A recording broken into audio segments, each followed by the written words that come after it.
Hello students, good morning. My name is Anil Devra. This is my first class of physics for class 12th students. Now we have discussed about the first topic of the 12th class in physics. That topic is the electrostatics. What is the electrostatics and what is the basic properties of the charge and what is the understood by the charge? Now we have discussed about in this the first class. ठीक है, यदि students अगर आपको physics में थोड़ा सा भी अगर नर्वसनेस होती है, डाउट होता है, तो यकीन मानिएगा ये आपको क्लास देखने के बाद आपको फिजिक्स से आपका डर खत्म हो जाएगा. मेरे हिसाब से फिजिक्स सबसे इजीएस्ट टॉपिक होता है पढ़ने के लिए. ठीक है, तो चलिए आप और हम मिलकर करते हैं शुरुआत. नाउ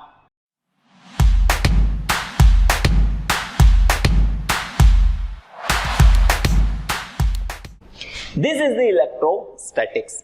इलेक्ट्रोस्टैटिक्स क्या है? अगर आप यहां पर इसे थोड़ा सा ध्यान से देखेंगे ना, तो इसके अंदर दो आप लोगों को इंडिविजुअली शब्द देखने को मिल रहे हैं, वर्ड्स देखने को मिल रहे हैं. First one is electro and other one is statics. Electro का मतलब यहां पर है दोस्तों, इलेक्ट्रो का मतलब है यहां पर बेसिकली चार्ज. चार्ज या हम बोल सकते हैं बेसिकली चार्ज किस the smallest particle of the charge. बिल्कुल 11th क्लास में आपने पढ़ा होगा कि जो सबसे बेसिक एलिमेंट्री चार्ज पार्टिकल होता है वो होता है इलेक्ट्रॉन. तो इलेक्ट्रो का मतलब यहां पर हो गया इलेक्ट्रॉन और स्टैटिक का मतलब हो गया रुका हुआ. यानी कि इलेक्ट्रोस्टैटिक्स क्या है? तो electrostatics is that branch of physics in which we study about the non moving charge particle. यानी अगर कहीं पर भी चार्ज पार्टिकल रुका हुआ है तो वो अपने चारों तरफ कौन कौन सी प्रॉपर्टी बनाता है, इन सारी प्रॉपर्टी को आज की इस क्लास में हम देखने वाले हैं. चलिए तो सबसे पहले जानते हैं इलेक्ट्रोस्टैटिक्स क्या है. तो देखिए, जैसा कि मैंने आप लोगों को बताया, electrostatic is that branch of electricity in which we study the properties of static. और स्टैटिक का मीनिंग यहां पर क्या है? नॉन मूविंग, यानी रुके हुए इलेक्ट्रिक चार्ज की स्टडी करते हैं अपन. और आज की इस क्लास में बेसिक प्रॉपर्टीज देखेंगे अपन. इलेक्ट्रिक चार्ज क्या होता है सबसे पहले उसको जानेंगे, फिर उसकी बेसिक प्रॉपर्टीज को देखेंगे. नाउ अब अगर अपन बात करते हैं स्टूडेंट्स कि नेचर, फिजिक्स क्या है, फिजिक्स बेसिकली क्या है, तो फिजिक्स बेसिकली क्या है स्टूडेंट? Study of nature. हमारे चारों तरफ जो चीजें हमको दिखती है उसकी स्टडी करने को ही हम क्या कहते हैं? फिजिक्स कहते हैं. अब हमने जब अपने चारों तरफ देखा तो हमारे चारों तरफ देखा तो हमको क्या दिखा? हमको दिखा कि ये पेन है, ये बोर्ड है, यहां पर हम लोगों को एयर है, हीट देखने को मिलती है, लाइट देखने को मिलती है. तो बस उसी की स्टडी हम करना चाहते हैं. तो फिजिक्स इज क्या है? Physics is the study of nature.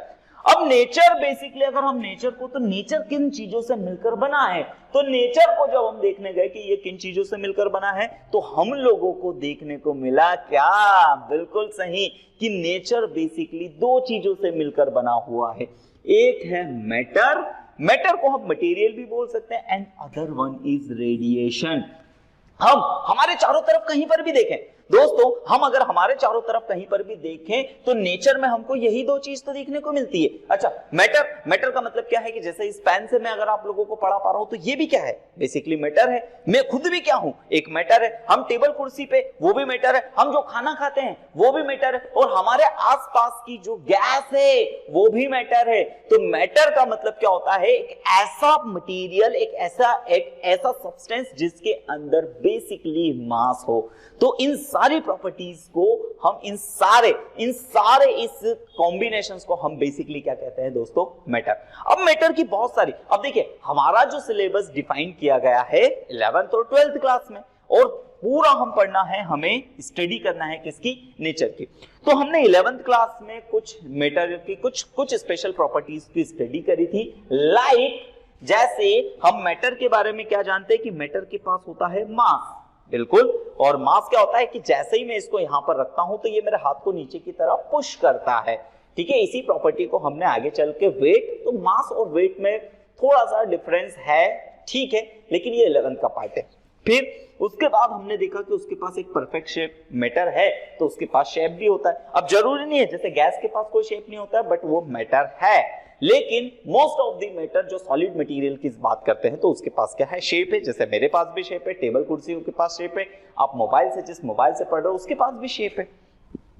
फिर मैटर की और प्रॉपर्टी हमने वॉल्यूम को जाना। वॉल्यूम मतलब वो कितने अपनी चारों तरफ अपनी जगह को घेरता है। फिर हमने देखा मोमेंटम देखा था, काइनेटिक एनर्जी देखी थी, एनर्जी कैरिड, ठीक है। तो मास भी क्या करता है अपने साथ में एनर्जी को, इलेक्ट्रिक एनर्जी बोल दिया मैंने, वो अपने साथ में काइनेटिक एनर्जी लेके चलता है, पोटेंशियल एनर्जी लेके चलता है। तो उसके पास भी अलग अलग टाइप्स की एनर्जी होती है। अब इस मैटर की एक मोस्ट इंपॉर्टेंट प्रॉपर्टी हमने 11th क्लास में पढ़ी थी और दैट इज ग्रेविटेशन। अब इसे बहुत अच्छे से याद रखिएगा। मटेरियल की एक स्पेशल प्रॉपर्टी होती है जो हमने देखी थी। अगर दुनिया में कोई भी मटेरियल है तो इट मींस यहां पर क्या है कि जैसे अगर मैं बात कर लेता हूं कि ये भी मटेरियल है और ये रिमोट भी मटेरियल। अच्छा, अगर दोनों मटेरियल है तो दोनों के पास मास भी है, ऑब्वियसली मास होगा। अच्छा, मास है तो हम 11th क्लास में बहुत अच्छे से पढ़ चुके हैं कि जो भी मास पार्टिकल है, जिसके पास भी मास होता है, वो एक अट्रैक्शन फोर्स अपने दोनों तरफ लगाते हैं, that is a gravitational acceleration, gravitation force. और this gravitation force discuss about the Newton's ने हमें इसके बारे में बताया था। अब देखिए, जैसे कि अब ये दोनों एक दूसरे की तरफ अट्रैक्ट हो रहे हैं, मैंने इसको इस तरीके से जैसे ही टच किया तो टच करने के बाद जैसे ही मैं छोड़ता हूं, बोले सर कहां बता रहे हो आप लोग, कहां हो रहा है इसके बीच में ग्रेविटेशन? देखिए, ग्रेविटेशन को यहां पर अपने पर्सपेक्टिव में देखिएगा कि ग्रेविटेशन में हमारे यहां पर चारों तरफ क्या क्या चीज है। तो हम लोगों को एक बहुत स्पेशल चीज देखने को मिलेगी कि यहां पर इसके पास भी मास है, इसके पास भी मास है। क्या दोनों के अंदर ग्रेविटेशन है? तो बिल्कुल है, दोनों के अंदर ग्रेविटेशन। दोनों एक दूसरे को अपनी तरफ अट्रैक्ट कर रहे हैं। बट इन दोनों से बहुत मोस्ट हैवियर पार्टिकल या हैवीएस्ट मेटल हमारे पास है जहां पर मैं खड़ा हूं, जो कि है अर्थ। अब इसका मतलब क्या है कि अर्थ के पास भी मास है, इसके पास भी मास है, इसके पास भी मास है। अब देखिए, सोचिए कि मैंने जैसे इसको यहां पर, और ये किसकी तरफ गिर रहा है? अर्थ की तरफ। अब क्यों? तो इसका मतलब क्या है कि इसके ऊपर ग्रेविटेशन फोर्स अर्थ भी लगा रही है और ग्रेविटेशन फोर्स ये रिमोट भी लगा रहा है। बट मास किसके पास ज्यादा है? तो मास अर्थ के पास ज्यादा है, तो इसलिए ये यहां नहीं चिपक रहा है और ये किसकी तरफ? अर्थ। यानी अर्थ की यहां पर जीत हो जाती है, अर्थ के ग्रेविटेशन फोर्स की यहां पर जीत हो जाती है। इसलिए पेन कहां की तरफ गिर रहा है? बिल्कुल सही, अर्थ की तरफ गिर रहा है। अगर यही एक्सपेरिमेंट को अगर हम स्पेस में ले जाके करें तो ऑब्वियस सी बात है दोस्तों, ये दोनों बिल्कुल चिपक जाएंगे। ओके, तो बहुत बढ़िया, आई होप सो सभी को समझ में आया होगा। तो मैटर की एक स्पेशल प्रॉपर्टी हमने पढ़ी थी ग्रेविटेशन। अब मैटर की ये सारी, इससे भी और थोड़ी सी चीजें हमने 11th क्लास में पढ़ी थी। अब इसके ही आगे की, मैटर की ही आगे की एक और प्रॉपर्टी हम 12th क्लास में पढ़ेंगे और जो कि है चार्ज। अच्छा, अगला अगर हम इस तरफ बात जाते हैं कि नेचर में दूसरी चीज अपने को रेडिएशन देखने को मिलता है। अच्छा, रेडिएशन मींस क्या है? तो रेडिएशन का मतलब है लाइट। यानी हमको नेचर में या तो मटेरियल दिखेगा या लाइट दिखेगी। सन से हमारे पास में लाइट आती है, हीट लाइट है। फिर आप लोग जानते हैं एक्सरे, कुछ रेज हम लोगों को दिखती है, कुछ रेज नहीं दिखती है। बिल्कुल उसी तरीके से जैसे मैटर के पास में भी हमको पत्थर दिखाई देता है बट एयर दिखाई नहीं देती है, उसी तरीके से रेडिएशन में भी कुछ रेडिएशन के बैंड को हम इंसान देख सकते हैं, बाकी सभी को नहीं देख सकते हैं। जैसे हम एक्सरे को नहीं देख सकते, अल्ट्रावायलेट लाइट को नहीं देख सकते, तो बस उसी तरीके से और हमें स्टडी करना है रेडिएशन की भी। तो 12th क्लास में बहुत अच्छी तरीके से हम लोगों को रेडिएशन की स्टडी करना है। अब रेडिएशन की कुछ स्पेशल प्रॉपर्टीज हैं दोस्तों, तो याद रखिएगा रेडिएशन की स्पेशल प्रॉपर्टीज क्या है। वेवलेंथ, ये भी हम 11th क्लास में पढ़ चुके हैं कि जब भी कोई वेव इस तरीके से प्रोपोगेट करती है, चलती है, तो यहां पर एक साइकिल में वो कितने डिस्टेंस को ट्रैवल करता है, इसे हम वेवलेंथ कहते हैं। तो ये रेडिएशन की एक प्रॉपर्टी है। फिर साथ ही साथ में यही क्या करती है, जो रेडिएशन है ये अपने साथ में क्या लेकर चलती है, तो अपने साथ में एनर्जी को कैरी करती है। तो इन दोनों की ही स्टडी करना है हम लोगों को। फिजिक्स जो है दोस्तों, इन दोनों की ही स्टडी से मिलकर बना हुआ है। यानी फिजिक्स अगर आप लोगों को अच्छे से पूरा कवर करना है, या फिजिक्स के बारे में या हम नेचर के बारे में बहुत अच्छे से समझना चाहते हैं, तो हम मैटर के सारी प्रॉपर्टीज को पढ़ना चाहते हैं और रेडिएशन की सारी प्रॉपर्टीज को पढ़ना चाहते हैं। ओके ओके, बहुत बढ़िया, आप स्क्रीनशॉट लेते चलिएगा। नेक्स्ट स्लाइड पे चलते हैं। अब नेक्स्ट स्लाइड क्या है, हम यहां पर एक छोटा सा एक डिस्कस करते हैं इलेक्ट्रिक चार्ज के बारे में कि इलेक्ट्रिक चार्ज बेसिकली होता क्या है। तो इलेक्ट्रिक चार्ज बेसिकली आप सभी लोगों ने एक चीज नोटिस की होगी। बोले सर क्या नोटिस की होगी? कि हमारे पास में ये वाला एक छोटा सा एक्सपेरिमेंट, एक छोटा सा एक्सपेरिमेंट हो सकता है, शायद यहां ना हो, कि ये हमारे पास में क्या है, एक छोटे छोटे कागज का टुकड़ा। अब इस पेपर के छोटे से टुकड़े को मैंने इस तरीके से यहाँ पर बहुत सारे छोटे छोटे पार्टिकल्स में डिवाइड कर लिया। अब उम्मीद है आप सभी लोगों को समझ में आ रहा होगा कि ये सारा हिस्सा भी क्या है, बिल्कुल ये सारा हिस्सा भी क्या है, तो ये है मैटर। अच्छा, अब मैं एक छोटे से कागज के इस टुकड़े को यहां से ऐसे नीचे की तरफ डंप कर रहा हूं, फेंक रहा हूं, तो ये कहां जाकर गिर रहा है? अर्थ की तरफ। अच्छा, आप रीजन अब बता सकते हैं क्यों? क्योंकि इस पेपर के छोटे से टुकड़े के पास भी मास था, अर्थ के पास भी मास है, सो इन दोनों के बीच में कौन सा फोर्स लगेगा? बिल्कुल सही है, ग्रेविटेशन फोर्स लग रहा है। और ग्रेविटेशन फोर्स लग रहा है इसीलिए ये पेपर अर्थ की तरफ जाके गिर रहा है। अब उसी तरीके से ये भी देखिएगा, ये भी अगर मैं इस पेन को छोड़ूंगा तो ये भी कहां जा रहा है? बिल्कुल नीचे जाके गिर जाता है। अच्छा, अब अगर ये नीचे जाके गिर रहा है तो नीचे क्यों जा रहा है? बिकॉज इसके पास भी क्या है, मास है, अर्थ अपना ग्रेविटेशन फोर्स की वजह से इसको भी नीचे की तरफ खींच रहा है। अब हमने एक छोटा सा एक्सपेरिमेंट हम करते हैं, आप लोगों ने भी ये स्कूल्स में कई बार छोटे किया होगा कि इस तरीके से मैं इसे रब करता हूं अपने, ठीक है। अब इस तरीके से जैसे मैंने अपने कपड़ों पे इसे रब किया, और रब करने के बाद अब जैसे ही मैं इसको देखूंगा, फिलहाल ये अट्रैक्ट नहीं हो रहा है, मैं इसकी जगह कुछ और लाता हूं। चलिए, अपने उसी छोटे से एक्सपेरिमेंट के लिए अब मैं यहां पर ले आया प्लास्टिक की एक स्केल। अच्छा, अब इस स्केल को, ये भी क्या है, मटेरियल है, मास है, ये भी अर्थ की तरफ अट्रैक्ट हो रहा है और ये कागज भी अर्थ की तरफ अट्रैक्ट हो रहा है। अब देखिए, अभी इसके अंदर कोई अट्रैक्शन नहीं है। अब मैंने सिर्फ इसको क्या करा, इस तरीके से रब किया अपने बालों पे, ये इस तरीके से। अच्छा, अब जैसे ही रब करने के बाद अब देखिएगा, ये इसकी तरफ, ये देखिए, ये अट्रैक्शन हो रहा है, थोड़ा सा है, मैं थोड़ा सा ज्यादा इसको रब करता हूं, ये देखिए, ये आपको दिख पा रहा हो हल्का सा,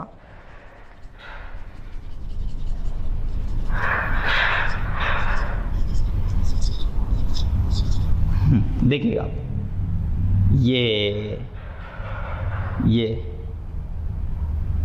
ये दिख रहा है हल्का सा, देखिए ये इसके ऊपर की ये कागज का एक छोटा सा पार्टिकल चिपक गया। अच्छा, अब ये चिपक गया, अब यहां पर एक स्पेशल प्रॉपर्टीज देखिएगा। अब यहां पर जब मैंने इसको रब किया तो पहले ये मटेरियल के पास ये प्रॉपर्टी नहीं थी, लेकिन जैसे ही मैं इसको रब करता हूं, तो रब करने के बाद हम क्या देखते हैं कि इसके अंदर वो पार्टिकल्स को, छोटे छोटे लाइटर पार्टिकल्स को अपनी तरफ अट्रैक्ट करने की स्पेशल प्रॉपर्टी डेवलप हो गई, जो पहले इसके अंदर नहीं थी। अब बस यही तो पढ़ना है, यही तो चीज है, यही तो मेन खेल है, और यही तो हमें समझना है कि क्या चीज है कि मटेरियल की दो टाइप की प्रॉपर्टी हो गई। एक कौन सी, जो रब करने से पहले जब रब करने से पहले जब वो पार्टिकल को अपनी तरफ अट्रैक्ट नहीं कर रही थी, और एक प्रॉपर्टी कब, जब जैसे ही हमने इसको रब किया तो रब करने के बाद वो प्रॉपर्टी इसके अंदर डेवलप हो गई। और वो कौन सी प्रॉपर्टी है कि लाइटर पार्टिकल्स के ऊपर, हल्के पार्टिकल्स के ऊपर ये फोर्स ऑफ अट्रैक्शन लगा सकता है। तो यही चीज है, और उस प्रॉपर्टी का, मटेरियल के उस स्पेशल प्रॉपर्टी का ही नाम अपन ने क्या रखा है, इलेक्ट्रिक चार्ज। और इलेक्ट्रिक चार्ज हम लोगों को पता है क्या है कि ये इलेक्ट्रोस्टैटिक फोर्स को अप्लाई करता है, बिल्कुल इलेक्ट्रोस्टैटिक फोर्स लगाता है। ठीक है, बहुत अच्छे से समझ में आया होगा। चलिए, तो electric charge is that property. Electric charge किसकी प्रॉपर्टी, याद रखिएगा, इलेक्ट्रिक चार्ज किसकी प्रॉपर्टी है, एक मटेरियल की प्रॉपर्टी है, रेडिएशन की प्रॉपर्टी नहीं है। क्योंकि मटेरियल के पास पहले वो प्रॉपर्टी नहीं थी, लेकिन जैसे ही हमने रब किया तो वो प्रॉपर्टी डेवलप हो गई, और वो प्रॉपर्टी का नाम अपन ने, मटेरियल की वो प्रॉपर्टी जो रबिंग करने के बाद डेवलप होती है, उस प्रॉपर्टी का नाम हमने क्या रखा, इलेक्ट्रिक चार्ज। अब electric charge is that property carried by the material. याद रखिएगा, प्रॉपर्टी को कौन कैरी करके रखता है, material, due to which can apply the force of force on the other lighter objects या लाइटर बॉडीज, इनके ऊपर ये फोर्स लगाता है। आई होप सो बहुत अच्छे से आप लोगों को ये चीज समझ में आई होगी। नाउ नेकेंड, तो स्टूडेंट्स देखिएगा, तो matter are in two state. Matter की हम लोगों को दो स्टेट पता चल गई। एक कौन सी, वो रब करने से पहले की, जब वो मटेरियल को अट्रैक्ट नहीं कर रहा था, और एक रबिंग करने के बाद। ठीक है, तो इसलिए हमने उसकी क्या नाम रखा, एक, जब हम किसी भी बॉडीज को क्या करते हैं, रब करते हैं, यानी उसको घिसते हैं, तो रबिंग करने के बाद वो कौन सी प्रॉपर्टी डेवलप होती है, तो that properties name is charged. यानी मैटर कितने टाइप्स के हो गए, एक चार्ज्ड मैटर और एक अनचार्ज्ड मैटर, यानी उसके ऊपर कोई चार्ज नहीं आया है। आई होप सो ये बात बहुत अच्छे से समझ में आई होगी। तो charge is the basic property of material, material की प्रॉपर्टी है। नेक्स्ट, अब एक एक्सपेरिमेंट करते हैं। तो दोस्तों अब यहां पर क्या हुआ था कि यहां पर और चीजों को समझिएगा कि इलेक्ट्रिसिटी यही चार्ज वाली जो अट्रैक्शन और रिपल्शन की, ये बहुत हमारे चारों तरफ डे टू डे लाइफ में बहुत सारी जगह देखने को मिलती है। वो सर किस तरीके से, जैसे आप लोगों ने एक चीज नोटिस की होगी कि हमने देखा कि जैसे ही कोई भी चीज आपस में रब होती है, तो रब होने के बाद मटेरियल के अंदर कौन सी प्रॉपर्टी डेवलप हो जाती है, चार्ज प्रॉपर्टी डेवलप हो जाती है। इट मींस हम बोल सकते हैं कि मटेरियल चार्ज्ड हो जाता है। अब मटेरियल चार्ज्ड हो जाता है, अच्छा जैसे ही चार्ज हो जाएगा तो चार्ज होने के बाद क्या करेगा, वो अपने चारों तरफ की जो लाइटर ऑब्जेक्ट है उसको अपनी तरफ अट्रैक्ट करेगा। अब देखिए, इसी वजह से आप लोगों ने ये चीज नोटिस करी होगी कि जब भी आप कपड़े पहनते हो तो आपका जो शर्ट का ये जो कॉलर वाला हिस्सा होता है और ये जो कफ वाला हिस्सा होता है, ये बहुत गंदा रहता है। सबसे ज्यादा गंदगी यहीं पर इकट्ठा होती है, बिकॉज जैसे ही मैंने शर्ट पहना, अब शर्ट पहनने के बाद यहां पर शर्ट, और मैं बार बार गर्दन इस तरीके से हिला रहा हूं, चल रहा हूं, चलते फिरते हम जो हमारे दैनिक दिनचर्या के जो काम करते रहते हैं, जो डेली बेसिस पे हमारे जो वर्क्स होते हैं, तो उसमें यहां पर मेरी ये वाली स्किन और यहां पर कॉलर, ये आपस में क्या हो रहे हैं, रबिंग हो रहे हैं। रब होने के बाद से मेरी गर्दन भी, और साथ ही साथ में क्या, बिल्कुल सही, ये जो कॉलर है ये भी क्या हो जाती है, चार्ज। अच्छा, जैसे ये चार्ज हो जाएंगे तो ये लाइटर ऑब्जेक्ट को अपनी तरफ खींच सकते हैं, हल्के फुल्कों को। अब ऐसा नहीं होगा कि ये चार्ज हो गया, पता चले इस कुर्सी आके यहाँ पर चिपक रही, ऐसा बिल्कुल नहीं होगा। ये क्या होगा, तो बिल्कुल छोटे छोटे, अब हमारे साथ में छोटे छोटे, तो एयर पार्टिकल्स में क्या होता है, एयर्स के बीच में डस्ट पार्टिकल्स घूमते रहते हैं, और वो डस्ट पार्टिकल को अपनी तरफ अट्रैक्ट करता है। इस वजह से कफ वाला हिस्सा हम लोगों को बहुत ज्यादा कैसा दिखता है, गंदा दिखता है। या गर्दन वाला हिस्सा भी क्या होता है, काफी सारा हमारा मैल इकट्ठा हो जाता है वहां पर। इसी तरीके से आप लोगों ने देखा होगा कि हमारे घर में जो बिल्कुल जो हवा देता है गर्मियों में, यानी इलेक्ट्रिक फैन, उस फैन के जो विंग्स होते हैं उसके ऊपर सबसे ज्यादा गंदगी इकट्ठा रहती है। बिकॉज क्यों, क्योंकि जैसे ही वो चल रहे हैं तो चलते चलते वो एयर पार्टिकल के साथ भी क्या होता है, रबिंग होता है। जैसे ही रब होता है तो वो क्या होता है, पंखे के जो विंग्स होते हैं वो चार्ज हो जाते हैं। जैसे ही चार्ज हो जाते हैं तो उनके अंदर वो प्रॉपर्टी डेवलप हो जाती है कि वो हल्के फुल्के पार्टिकल्स को अपनी तरफ क्या कर सकता है, अट्रैक्ट कर सकता है। नाउ फिर से हमारे यहाँ पर हल्के फुल्के वो पार्टिकल्स कौन से हैं, तो बिल्कुल बिल्कुल बिल्कुल बिल्कुल वो डस्ट पार्टिकल को अपनी तरफ अट्रैक्ट करके चिपका लेता है। ठीक है, इसी तरीके से आपने एक और चीज देखा होगा कि जो हमारे नट बोल्ट होते हैं, नट और बोल्ट भी बहुत अच्छे से जानते होंगे आप सभी लोग। अब हमने जैसे उसको इस तरीके से घुमा करके ऊपर किया तो वो अपने आप स्लाइड होके वापस नीचे क्यों नहीं आ जाता है, ग्रेविटी के थ्रू। तो अब हमने देखा कि जैसे हम उसको इस तरीके से घुमा के ऊपर की तरफ, तो उसके जो नट और बोल्ट के बीच में भी रबिंग होती है, चार्ज डेवलप होता है, और वो दोनों आपस में बहुत अच्छे से चिपक जाते हैं, बहुत अच्छे से चिपक जाते हैं। और इसी चिपकने की प्रॉपर्टी को स्टूडेंट्स एक और नाम से जानते हैं, इलेक्ट्रोस्टैटिक क्लिंग। तो याद रखिएगा, इलेक्ट्रोस्टैटिक क्लिंग। आगे और भी मैं आप लोगों को इसके बारे में डिस्कस करूंगा। ठीक है, तो ये चीजें बहुत अच्छे से आप लोगों को समझ में आई होगी।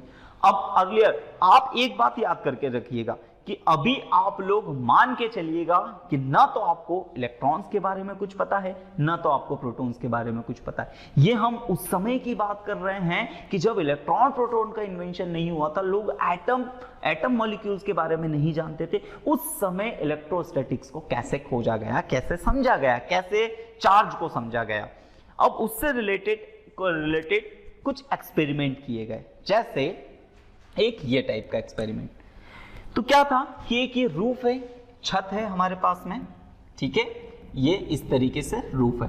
अब यहां पर आप सभी लोगों ने देखा कि दो चीजें लटकाई गई, एक ग्लास और एक एबोनाइट। अच्छा, एबोनाइट क्या होता है? तो एबोनाइट जस्ट लाइक अ प्लास्टिक जैसा बिहेवियर करता है। तो एबोनाइट और ग्लास, इन दो रॉड को एक रूफ से, छत से इस तरीके से लटकाएगा। आप सभी लोग समझते हैं कि जब जैसे ही इसको छत से ऐसा सीधा लटकाएंगे तो इनका जो स्ट्रिंग, जो धागा बंधा हुआ वो एकदम सीधा होगा, बिल्कुल एकदम सीधा होगा। तो यही सीधा है। और ये मटेरियल कैसे हैं? तो ये मटेरियल कैसे हैं? अनचार्ज्ड मटेरियल हैं। अनचार्ज्ड का मतलब इनको रब नहीं किया गया। जैसे इनको रब नहीं किया, इस मींस ये मटेरियल कैसे हैं? अनचार्ज्ड मटेरियल, एक ग्लास और एक एबोनाइट। नाउ अब हमने इसको क्या करा? रब किया। तो जैसे ही हमने इसको रब किया, यानी मैंने इसको लेकर के अपने सर से रब किया, एबोनाइट को भी इस तरीके से रब किया। अच्छा, रब करने के बाद हमने क्या देखा? हमने ये देखा कि धागे कुछ इस तरीके से टेढ़े हो गए। अच्छा, इससे यहां पर क्या समझ में आ रहा है? इससे हमें यह समझ में आ रहा है कि ग्लास की रॉड और एबोनाइट की रॉड एक दूसरे की तरफ क्या हो रहे हैं? अट्रैक्ट हो रहे हैं। यानी, और ये कब हुए? जैसे ही दोनों बॉडी को अपन ने क्या कर दिया था? चार्ज कर दिया था। इट मींस जो अनचार्ज बॉडी है वो एक दूसरे के ऊपर कोई फोर्स नहीं लगाती है, लेकिन चार्ज बॉडी एक दूसरे के ऊपर फोर्स लगा रही थी। और ये फोर्स कौन सा था? तो ये फोर्स था फोर्स ऑफ अट्रैक्शन। यानी यहां पर सबसे पहले लोगों के मन में ये समझ में आया कि चार्ज मटेरियल की एक ऐसी प्रॉपर्टी है जो हमेशा कौन सा फोर्स डेवलप करती है? अट्रैक्शन का फोर्स डेवलप करती है। हमेशा चार्ज की वजह से दो मटेरियल एक दूसरे की तरफ अट्रैक्ट होते हैं। ये स्टार्टिंग में अर्लियर एक्सपेरिमेंट से ये पता चला। अब आगे देखते हैं। तो अब आगे देखने के बाद यही एक्सपेरिमेंट को जब दोहराया गया और किस तरीके से दोनों मटेरियल, यहां पर एक और चीज याद रखिएगा, यहां पर दोनों मटेरियल कैसे थे? तो दोनों मटेरियल अनलाइक मतलब अलग अलग थे, ठीक है। और यहां पर दोनों मटेरियल कैसे थे? लाइक मतलब सिमिलर मटेरियल थे। अच्छा, सिमिलर थे और ये कैसे थे? अनचार्ज का मतलब इनको रब नहीं किया। और दोनों इस बार सेम एक्सपेरिमेंट किया, लेकिन इस समय पर यहां पर ग्लास दोनों ही ग्लास रॉड ली। फिर उसके बाद जैसे ही इसको रब किया, और रब करने के बाद आगे चल के क्या पता चला कि जैसे ही दोनों को रब करते हैं तो ये धागे इस तरफ हो गए। और इस एक्सपेरिमेंट से साफ साफ पता नहीं चल रहा है कि ये इस बार दोनों एक दूसरे को क्या कर रहे हैं? बिल्कुल, ये दोनों इस बार एक दूसरे को क्या कर रहे हैं? रिपेल कर रहे हैं, ठीक है। यानी ये दोनों इस बार दूसरे को रिपेल कर रहे हैं। और ये दोनों मटेरियल को भी अपन ने किस तरीके से कर दिया था? चार्ज कर दिया था बॉडी को, दोनों बॉडी को चार्ज कर दिया था। अब यहां पर एक बड़ी प्रॉब्लम क्रिएट हो गई। अब बड़ी प्रॉब्लम क्या क्रिएट हो गई? इस एक्सपेरिमेंट से ये पता चला कि जो इलेक्ट्रिक चार्ज है, जो चार्ज वाली प्रॉपर्टी है मटेरियल की, वो अट्रैक्शन का फोर्स भी लगाती है एज वेल एज रिपल्शन का फोर्स भी लगाती है।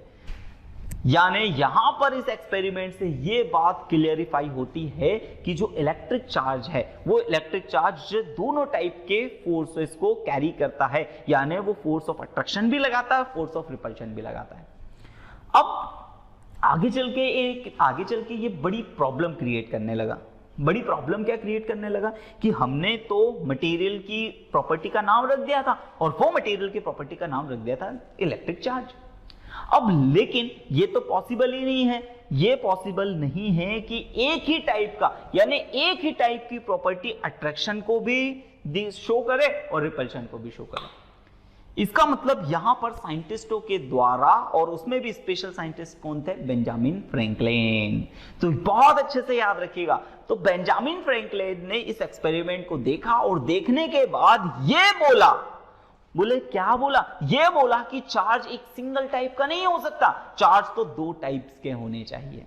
तो चार्ज यहां पर इस एक्सपेरिमेंट से पता चला कि जब अट्रैक्शन और रिपल्शन दोनों साथ साथ हो रहा है, या चार्ज की प्रॉपर्टी है कि अट्रैक्ट भी कर सकता है, रिपल्शन भी कर सकता है, इसका मतलब चार्ज पक्के तौर पर कितने टाइप्स के होंगे? दो टाइप्स के। यानी इस एक्सपेरिमेंट से पता चला कि चार्ज दो टाइप्स के होते हैं, ठीक है। अब आगे देखती है। तो अब चार्ज का नॉमेनक्लेचर, नाम कैसे रखा गया? अब बेंजामिन फ्रैंकलिन भाई साहब चाहते जैसे आइजैक न्यूटन ने, सर आइजैक न्यूटन ने अपने जो भी फॉर्मूलेस दिए, तो Newton first law, Newton second law, Newton third law, force की यूनिट न्यूटन। ठीक है भाई, अपना नाम का प्रचार उन्होंने खुद नहीं कर। अब जब तक फिजिक्स रहेगा, जब तक ये दुनिया रहेगी, तब तक न्यूटन को हम पढ़ेंगे ही पढ़ेंगे। बिल्कुल। तो उसी तरीके से बेंजामिन फ्रैंकलिन भी कर सकते थे। चार्ज, उन्होंने ये तो पता लगा लिया कि चार्ज दो टाइप के होते हैं। अब दो टाइप के चार्ज होते हैं, सोचिए ना, वो रख सकते थे ना, एक चार्ज का नाम रख लेते बेंजामिन और एक चार्ज का नाम रख लेते फ्रैंकलिन। अब यहां पर एक स्पेशल चीजों को थोड़ा सा ध्यान से देखिएगा। तो बेंजामिन फ्रैंकलिन ने एक और छोटा सा एक्सपेरिमेंट किया, और वो छोटा सा एक्सपेरिमेंट क्या किया, तो यहां पर गौर फरमाइएगा, सभी लोग देखिएगा कि इस तरीके से ये रूफ थी और यहां पर उन्होंने छत पर ये दो रॉड को लटकाया था। अब ये शुरुआत में कौन सी बॉडी थी, अनचार्ज्ड। अच्छा, अनचार्ज्ड का मतलब है कि इसके ऊपर चार्ज कितना था, तो इसके ऊपर कोई चार्ज नहीं था, जीरो चार्ज था। अच्छा, जीरो चार्ज था। और एक कौन सी रॉड ली थी उन्होंने, ग्लास, और एक कौन सी रॉड ली थी, एबोनाइट, ग्लास और एबोनाइट। फिर आगे चल के हमने देखा था कि इसको जैसे ही उन्होंने रब किया, तो रब करने के बाद हमको क्या दिखने को मिलता है, हमको ये देखने को मिलता है कि ये ग्लास की रॉड एबोनाइट की रॉड की तरफ अट्रैक्ट होने लग रही है। ग्लास की रॉड किसकी, एबोनाइट की रॉड की ओर अट्रैक्ट होने लग रही है। ठीक है, ये दोनों एक दूसरे की तरफ पास आने लगे। अच्छा, पास आने लगे, और यहां पर क्या हो गया कि इनके ऊपर क्या आ गया, चार्ज आ गया। मतलब क्या, इनके ऊपर चार्ज जीरो तो नहीं था, चार्ज आ गया। अब बेंजामिन फ्रैंकलिन ने सोचा यार ये दोनों एक दूसरे की तरफ अट्रैक्ट होना चाह रहे हैं। उन्होंने दोनों को पकड़ा और दोनों को पकड़ के टच कर दिया, और टच करने के बाद आगे उन्होंने जैसे ही इसको छोड़ा, वापस से जैसे इनको दोनों को छोड़ा, तो ये दोनों के दोनों धागे फिर से ऐसे बिल्कुल स्ट्रेट हो गए। यानी ये ग्लास वाला और ये एबोनाइट वाला, इस तरीके से। अच्छा, इसका मतलब क्या होगा कि ये वापस से इस प्रीवियस, यहां से हमने उसको चार्ज करा था, चार्ज करने के बाद दोनों अट्रैक्ट हो रहे थे, दोनों को टच करा, और टच करने के बाद हमने क्या देखा कि ये दोनों प्रॉपर्टी सिमिलर नहीं हो गई। इट मींस यहां पर फिर से चार्ज कितना हो गया, जीरो। ठीक है, यहां पर फिर से चार्ज कितना हो गया, जीरो। यानी इस एक्सपेरिमेंट से हमको ये पता चला कि सबसे पहले चार्ज नहीं था, हमने रब करके चार्ज को क्रिएट किया, और जैसे ही उनको आपस में फिर से कंबाइन किया, मिक्स कर दिया, टच कर दिया, तो फिर से चार्ज कितना हो गया, जीरो। अब ऐसा जवाब, ये ऐसा देखा, उन्होंने बोला कि यार ये प्रॉपर्टी हमको फिजिक्स में कहां देखने को मिलती है। तो फिजिक्स में कई सारी ब्रांचेस में देखे गए नहीं। अगर मान लो वो एक चार्ज पे, मान लेते हैं कि वो एक चार्ज पे नाम रख देते कि बेंजामिन चार्ज डेवलप हुआ एक के, और एबोनाइट के ऊपर फ्रैंकलिन, इसके ऊपर फ्रैंकलिन। अब यहां पर देखिए, जैसे ही दोनों अट्रैक्ट हो रहे थे, तो सोचिए यहां पर जीरो हो गया, इसका मतलब बेंजामिन और फ्रैंकलिन को, बेंजामिन और फ्रैंकलिन को हमने ऐड करा तो कितना आ जाना चाहिए, जीरो। और ये कितना अजीब लगता है ना कि बेंजामिन और फ्रैंकलिन मिले, जीरो हो गया। तो फिजिक्स में इस बात का जवाब है क्या, तो बिल्कुल नहीं है। फिजिक्स में इस बात का कोई जवाब नहीं मिलता, केमिस्ट्री में नहीं मिलता, लेकिन मैथमेटिक्स की एक ब्रांच है जो इस बात का जवाब देती है। अगर यहां पर मैं बोल देता हूं कि एक के ऊपर +1 पॉजिटिव चार्ज आता है, दूसरे के ऊपर -1 पॉजिटिव चार्ज आता है, और दोनों को जब अपन टच करते हैं, यानी +1 को मैं कंबाइन करता हूं -1 के साथ, तब हमको जीरो देखने को मिलता है। यानी इस एक्सपेरिमेंट का जवाब हमको मैथमेटिक्स की ब्रांच से मिलता है। और यही वजह रही कि यहां पर चार्ज के दो टाइप के नाम कौन कौन से रखे गए, पॉजिटिव और नेगेटिव चार्ज। याद रखिए, ये उस समय की बात है जब लोग इलेक्ट्रॉन को नहीं जानते थे, प्रोटॉन को नहीं जानते थे। और यहां पर पहली बार उन्होंने किसके बारे में बताया कि भैया चार्ज जो होते हैं वो दो टाइप के होते हैं। एक चार्ज का नाम उन्होंने रखा पॉजिटिव चार्ज, और एक चार्ज का नाम रखा नेगेटिव चार्ज। तो यहां पर बहुत अच्छे से ध्यान से, क्योंकि एग्जाम में ये क्वेश्चंस बनते हैं, एग्जाम में ये क्वेश्चंस काफी फेमस है कि यहां पर बेंजामिन फ्रैंकलिन ने चार्ज का कोई स्पेसिफिक नाम क्यों नहीं रखा, पॉजिटिव और नेगेटिव चार्ज का नाम ही क्यों रखा। Why Benjamin Franklin gives the positive negative charge? Not a specific name of the charge. ये क्वेश्चन हम लोगों से अक्सर पूछा जाता है, तो इसका रीजन समझिएगा, ठीक है। The two types of charge were named positive and negative, और किन्होंने दिया था ये? By Benjamin Franklin. This nomenclature was gives. अब ऐसा नॉमेनक्लेचर क्यों दिया? Because charge can be added to zero, कि चार्ज को हम ऐड करें और वो जीरो हो जाए, लाइक मैथमेटिक्स, बिल्कुल जैसा मैथमेटिक्स क्वांटिटी के साथ होता है। तो इसी वजह से which are positive and negative. तो बहुत अच्छे से ये लाइन को याद रखिएगा कि पॉजिटिव और नेगेटिव चार्ज किस तरीके से रखा गया और क्यों रखा गया, ठीक है। ओके, अब यहां पर एक स्पेशल नोट कि charge always generated both types. इसका मतलब क्या है कि चार्ज कभी भी अकेला डेवलप नहीं होगा। जैसे मैंने इन दोनों हाथों को आपस में रब कर रहा हूं, तो अगर इसके ऊपर +5 पॉजिटिव चार्ज आया तो पक्का इस हाथ के ऊपर -5 नेगेटिव चार्ज आया होगा। दुनिया में हम कभी भी ऐसा नहीं कर सकते कि इंडिविजुअल प्रॉपर्टी पॉजिटिव चार्ज बना ले या इंडिविजुअल नेगेटिव चार्ज, दोनों जब भी बनेंगे साथ साथ बनेंगे। पक्का अगर एक के ऊपर पॉजिटिव चार्ज है तो उतनी ही क्वांटिटी में दूसरी बॉडी के ऊपर नेगेटिव चार्ज होगा ही होगा। ओके, तो बहुत बढ़िया, आप इसका स्क्रीनशॉट ले सकते हैं। चलिए आगे बढ़ते हैं। तो बहुत बढ़िया, आप समय समय पर अपना स्क्रीनशॉट लेते चलिए, अपने कॉपी पेन लेकर बैठिए, नोट्स बनाते चलिए, बहुत अच्छे से आप लोगों की स्टडी होगी। नाउ अब यहां पर हमने देख लिया कि चार्ज मैटर जो होता है वो दो टाइप के फोर्स को लगाता है, ठीक है। First one is attraction and other one is repulsion. अब यहां पर जानने वाली बात क्या है कि कब अट्रैक्शन होगा और कब रिपल्शन, तो इसके लिए जवाब है कि लाइक चार्ज रिपेल। अब लाइक चार्ज का मीनिंग यहां पर क्या है? लाइक चार्ज, या फिर यहां पर लाइक चार्ज की जगह हम एक और वर्ड लिख सकते हैं, सिमिलर। जब जब सिमिलर चार्ज होंगे, जैसे कि अगर एक पॉजिटिव चार्ज है और दूसरा भी पॉजिटिव चार्ज है, तो जब भी सेम सिमिलर चार्ज होंगे तो पॉजिटिव और पॉजिटिव चार्ज एक दूसरे को रिपल करेंगे, ठीक है। इसी तरीके से अगर एक नेगेटिव चार्ज है और दूसरा भी नेगेटिव चार्ज है, फिर से ये दोनों सिमिलर हो गए तो ये दोनों एक दूसरे को क्या करेंगे? फिर से रिपेल करेंगे। लेकिन अनलाइक चार्ज हो गए, जैसे ये दोनों चार्ज, एक पॉजिटिव हो गया और एक नेगेटिव, तो ये दोनों एक दूसरे को क्या कर रहे हैं? अट्रैक्ट कर रहे हैं। तो ये बात बहुत अच्छे से याद रखिएगा। देखिए यहां पर अगर दोनों नेगेटिव चार्ज है तो रिपल्शन, दोनों फिर से पॉजिटिव पॉजिटिव है यानी सिमिलर चार्ज है तो रिपेल करेंगे, और न्यूट्रल है, न्यूट्रल का मतलब नो पॉजिटिव नो नेगेटिव, तो no attraction no repulsion. But both charges as dissimilar means one charge is negative and other one is positive, that the force of attraction in which, यहां पर इन दोनों के बीच में force of attraction काम करेगा। Okay, बहुत बढ़िया, आई होप सो सभी लोगों को बहुत अच्छे से समझ में आ रहा होगा। नेक्स्ट, अब हमारे पास अगली आ जाती है कि अब ये तो हम लोगों को पता चल गया, ये तो हम लोगों को पता चल गया कि पॉजिटिव और नेगेटिव चार्ज होता है। बट जैसे अगर मैं इस पेन को इस प्लास्टिक की या इस मेटल के प्लेन को इस प्लास्टिक के रॉड के साथ ऐसे रब कर रहा हूं, अब मुझे ये चीज तो समझ में आएगी कि सर दोनों ही चार्ज हो गए। बट अब सबसे बड़ी प्रॉब्लम है कि चार्ज दिखता तो है नहीं कि किसके ऊपर पॉजिटिव चार्ज आया, किस बॉडी के ऊपर नेगेटिव। इनमें से इस मेटल के ऊपर पॉजिटिव आया या प्लास्टिक के ऊपर पॉजिटिव आया, या प्लास्टिक के ऊपर नेगेटिव आया या मेटल के ऊपर नेगेटिव आया। इस बात को जानने का क्या तरीका है?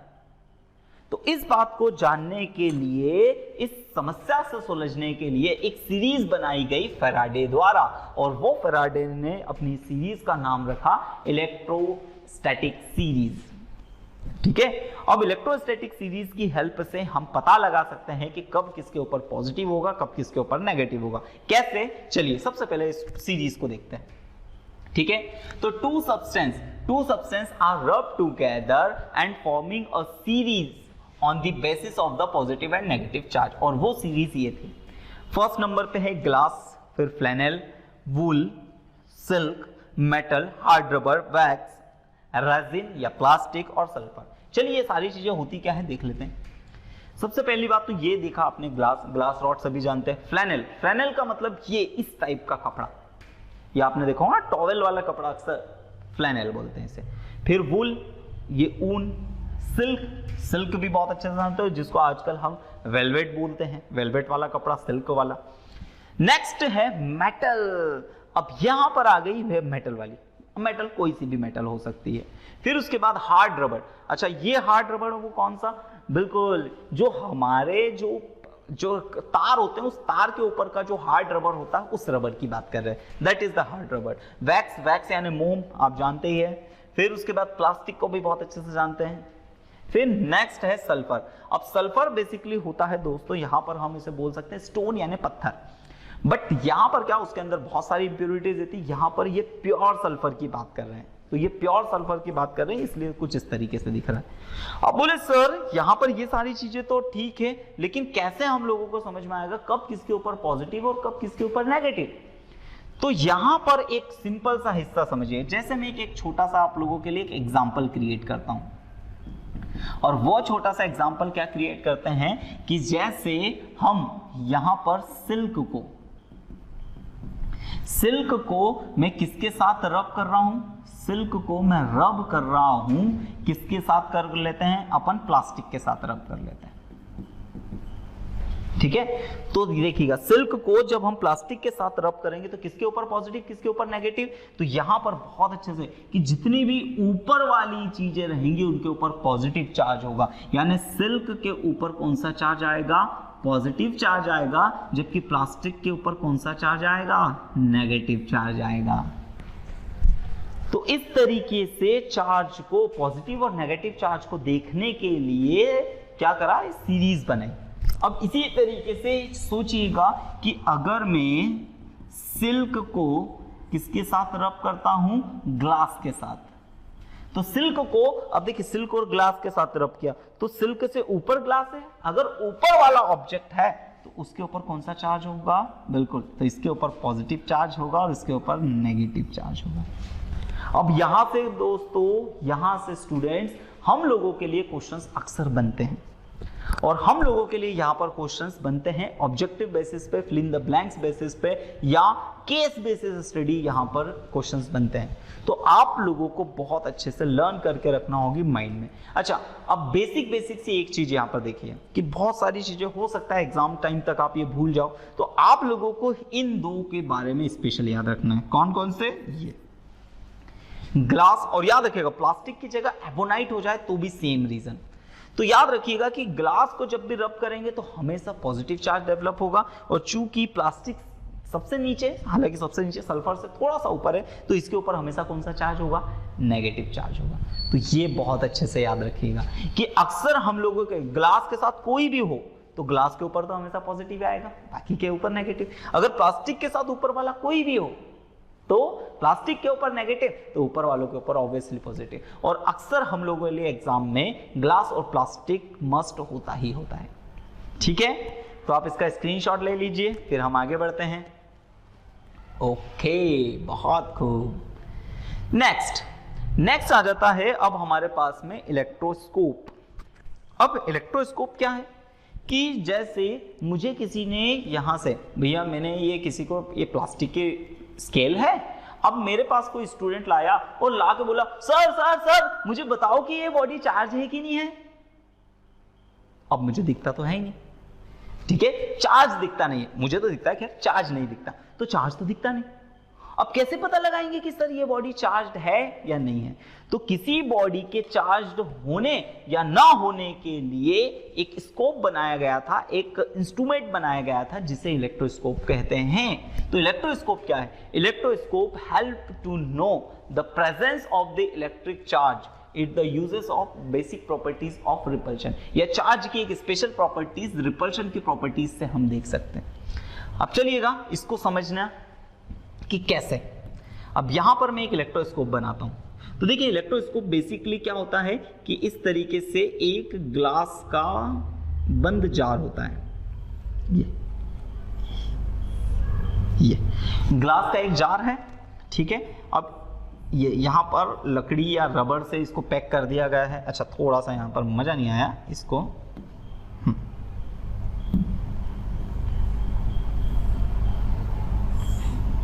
इस तरह से ठीक है। अब इसके अंदर क्या करा उन्होंने, मेटल की एक रॉड डाल के यहां पर ऐसा करके, और फिर इस मेटल की सबसे नीचे वाले जो हिस्से थे, इस नीचे वाले हिस्से पे यहां पर ये जो लटकई, ये कौन सी, ये गोल्ड फॉइल लटकई, गोल्ड फॉइल। इसका मतलब सोने की, बहुत सोने की पत्ती लटकी। अच्छा, अब सोने को ही क्यों यूज किया? क्योंकि बिकॉज जो गोल्ड होता है उसकी सबसे ज्यादा प्रॉपर्टी होती है मैलेबिलिटी। मैलेबिलिटी की प्रॉपर्टी उसमें सबसे ज्यादा होती है। इसका मतलब क्या होता है कि हम उसे ठोक ठोक कर, malleability that property of the material by which we can the long and thin sheets, यानी हम उसे पीट पीट कर, उसके ऊपर प्रेशर डाल करके उसे पीट पीट कर हम क्या कर सकते हैं, उसकी बहुत पतली पतली शीट्स बना सकते हैं। तो इसकी बहुत पतली सी, बिल्कुल पन्नी की जैसे, यानी आपने बिल्कुल वो देखा होगा, हाँ, जो मिठाइयों के ऊपर वो जो गोल्ड फॉइल की जो वर्किंग वगैरह होती है, ठीक है, तो उस तरीके इतना पतला कर लिया। और इसको ग्लास के आसपास से इसलिए पैक करा क्योंकि इतनी पतली हो गई थी कि आसपास की एयर से भी वो क्या होती है, अपने मतलब हिल सकती है, अपनी जगह पर डिस्प्लेस हो सकती है, तो इसलिए ग्लास से उसको पैक कर दिया। अब सोचिए कि मुझे अगर ये पता करना है कि कोई बॉडी चार्ज है या नहीं है, जैसे इस बॉडी के ऊपर मान लेते हैं कि पॉजिटिव चार्ज है, मान लेते हैं कि ए टाइप की कोई बॉडी जिसके ऊपर पॉजिटिव चार्ज है, तो इसकी हेल्प से मैं कैसे पता लगा सकता हूं? तो मैंने क्या किया, जैसे इस बॉडी को इस मेटल की रॉड के ऊपर टच किया, अब समझिएगा कि यहां पर मेटल और नॉन मेटल का कॉन्सेप्ट है जो आगे चल के मैं और थोड़ा सा डिस्कस, कि मेटल के अंदर इलेक्ट्रिक चार्ज चल सकता है, मूव कर सकता है, बट इंसुलेटर के अंदर मूव नहीं कर सकता। क्यों नहीं कर सकता, ये आगे आने वाली क्लासेस में मैं आप लोगों को बहुत अच्छे से डिटेलिंग में समझाऊंगा। अब जैसे ही इस बॉडी को हम इससे टच करते हैं, अच्छा, जैसे ही टच करेंगे तो ये पॉजिटिव चार्ज इस मेटल से होते हुए इस रॉड पे भी जाएगा और इस वाली रॉड के ऊपर भी चले जाएगा। अच्छा, अब हम जानते हैं कि पॉजिटिव और पॉजिटिव चार्ज के अंदर क्या होता है, रिपल्शन। अच्छा, तो जैसे ही रिपल्शन होना शुरू होगा तो हम देखेंगे कि आफ्टर सम टाइम, थोड़ी ही देर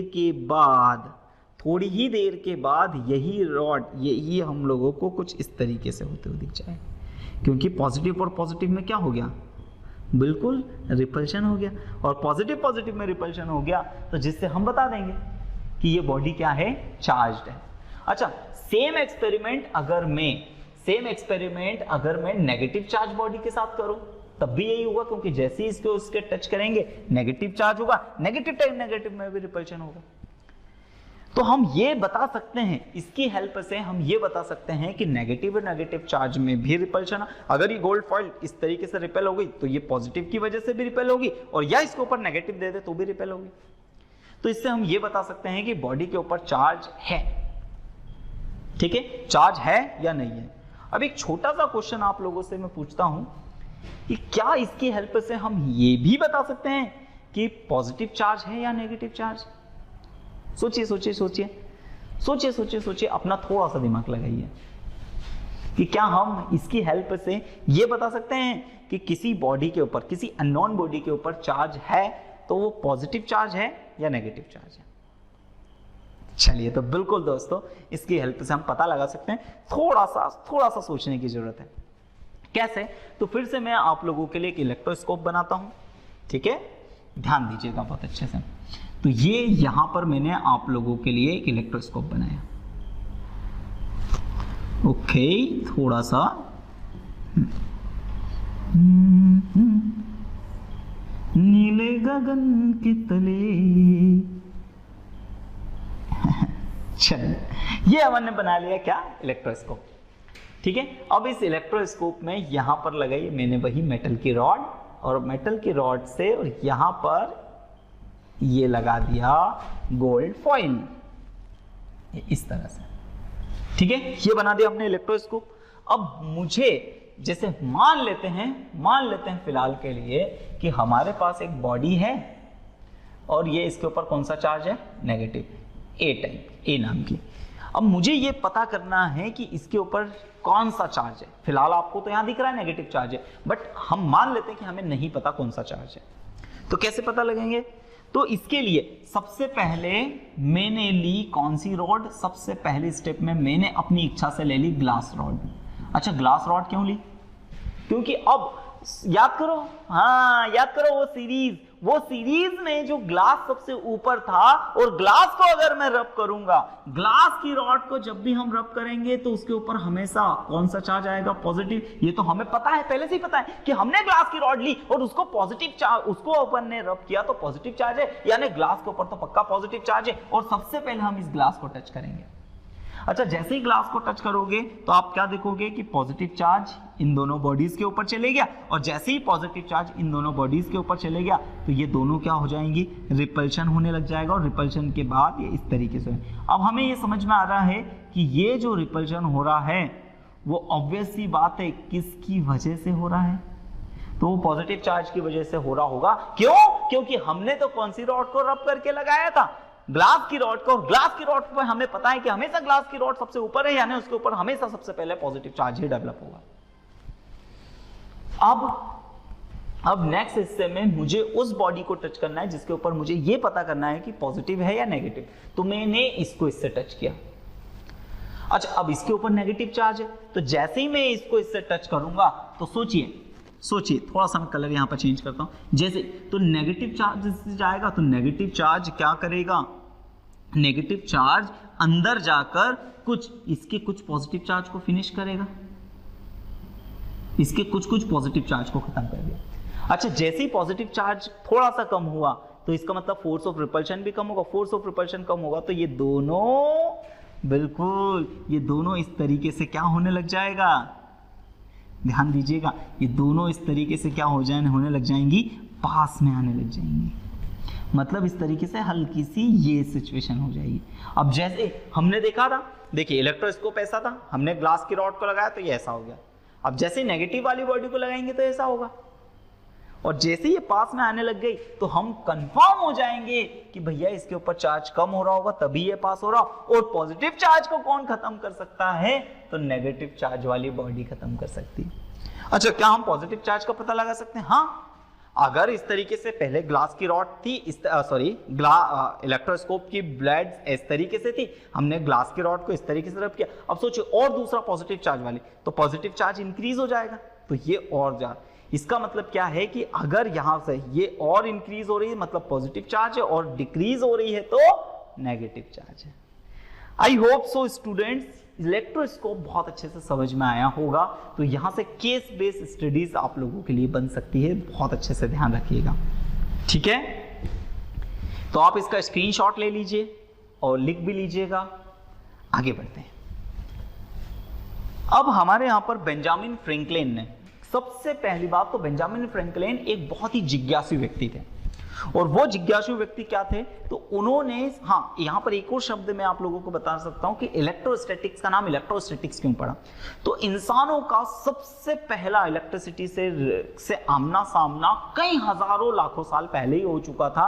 और वो कब? जब वो देखते थे कि आसमान में क्लाउड में से शाइनिंग होती है, बिजली चमकती है, लाइटनिंग होती है। और क्या होता, यूरोपियन कंट्री में रोम वासियों ने क्या करते थे, जो आसमान से जो बिजली चमकती थी उस चमक को वो बोलते थे इलेक्ट्रा, उस चमक का नाम रखते थे इलेक्ट्रा। तो उस चमक को ही देखते हुए इस शब्द का नाम बना इलेक्ट्रोस्टैटिक्स या इलेक्ट्रा वर्ड आया, ठीक है। अब देखिए, अब बेंजामिन फ्रैंकलिन ने पॉजिटिव नेगेटिव चार्ज दे दिया। अब उन्होंने एक और एक्सपेरिमेंट किया। उन्होंने एक छोटा सा एक्सपेरिमेंट क्या किया कि उन्होंने सबसे फर्स्ट ली कौन सी रॉड? ये ग्लास की रॉड, ठीक है, बहुत अच्छे से समझिएगा। कौन सी रॉड ली? ग्लास की रॉड। और दूसरी तरफ उन्होंने ली कौन सी रॉड? एबोनाइट की रॉड, एबोनाइट रॉड। एक तरफ ले ली ग्लास और एक तरफ एबोनाइट, ठीक है। अब हम लोगों को पता है कि ग्लास के ऊपर कौन सा चार्ज, इसको रब करेंगे तो कौन सा चार्ज होगा? Positive charge. और एबोनाइट के ऊपर कौन सा चार्ज आएगा? हमेशा उसे रब करेंगे तो वो नेगेटिवली चार्ज होगी। अब ग्लास की रॉड को, उन्होंने ग्लास की रॉड को क्या करा? बहुत ज्यादा रब किया, बहुत ज्यादा रब किया, ठीक है। मतलब जितना मैक्सिमम वो उससे रब कर सकते थे, उनको 1-2 घंटे तक घिसे ही जा रहे, रब करे जा रहे। तो इसके ऊपर क्या हो गया? इसके ऊपर आ गया ढेर सारा कौन सा चार्ज? Positive charge. बहुत सारा पॉजिटिव चार्ज आ गया इस पूरी रॉड के ऊपर। सेम उन्होंने इसको बहुत सारा रब करा तो इसके ऊपर कौन सा चार्ज आ गया, ढेर सारा नेगेटिव चार्ज। अब इस ग्लास की रॉड को और इस प्लास्टिक की रॉड, सॉरी एबोनाइट की रॉड को बहुत ज्यादा रब करके, यानी बहुत ज्यादा दोनों के ऊपर अपोजिट चार्ज क्रिएट किया, एक के ऊपर पॉजिटिव और एक के ऊपर नेगेटिव चार्ज। और दोनों के ऊपर ये चार्ज क्रिएट करने के बाद नेक्स्ट नेक्स्ट नेक्स्ट नेक्स्ट वो क्या करे, इन दोनों को पास में लाए, ग्लास की रॉड को और एबोनाइट की रॉड को उन्होंने पास में लाए इस तरीके से, और पास में ला रहे हैं, ठीक है। इमेजिन कीजिएगा कि इस तरीके से पास में ला रहे हैं, और पास में लाए तो उन्होंने क्या देखा कि टच करने से जस्ट पहले, टच करने से पहले ही, यानी उनके बीच में साफ साफ गैप दिख रही थी, और गैप से पहले ही उनको इनके बीच में क्या दिखती है, तो उनको इसके बीच में दिखती है एक स्पार्किंग, इस तरीके से एक ऐसी स्पार्किंग होते हुए दिखती है। और फिर उन्होंने जैसे इसको हटाया तो ये जो ग्लास का मटेरियल था और ये जो एबोनाइट था ये फिर से क्या हो गई, तो ये अनचार्ज्ड हो गई, अनचार्ज्ड। और इस पूरी प्रोसेस को उन्होंने नाम क्या दिया, डिस्चार्ज। मतलब पहले वो दोनों बॉडीज चार्ज थी, लगाने से जस्ट पहले क्या निकलता है, तो यहां पर बीच में एक स्पार्क डेवलप होता था, और वो स्पार्क की वजह से वो दोनों बॉडी फाइनली क्या हो जाती थी, अनचार्ज्ड। इसका मतलब दोनों के ऊपर कोई चार्ज नहीं बचता था, दोनों के ऊपर चार्ज कितना हो गया, 0। तो बॉडी हो जाती थी अनचार्ज्ड, जिसके ऊपर कोई चार्ज नहीं। अब उन्होंने ये देखा और उनको ये जो स्पार्क था, ये स्पार्क बिल्कुल आसमान में चमकने वाली लाइटनिंग की तरह दिखा। अब वो बड़े प्रफुल्लित हो गए, बड़े खुश हो गए, बोले अरे वाह, आसमान की बिजली तो मैंने अपनी लैब में क्रिएट कर ली। बट साइंस इन चीजों को नहीं, मतलब भैया साइंस ने बोला ठीक है, हम कैसे मान ले आसमान की बिजली है, ठीक है। तब उन्होंने क्या करा कि इसको प्रूव करना पड़ेगा, तो और उन्होंने बीच में यहां पर फिर से ये अरेंजमेंट किया, और इस बार बीच में यहां पर उंगली रख ली, अपनी खुद के हाथ की उंगली रख के, और फिर से उस स्पार्क को छुआ। और जैसे ही स्पार्क को छुआ तो उनको क्या पता चला कि जैसे हम स्पार्क को छूते हैं तो हमको लगता है एक शॉक।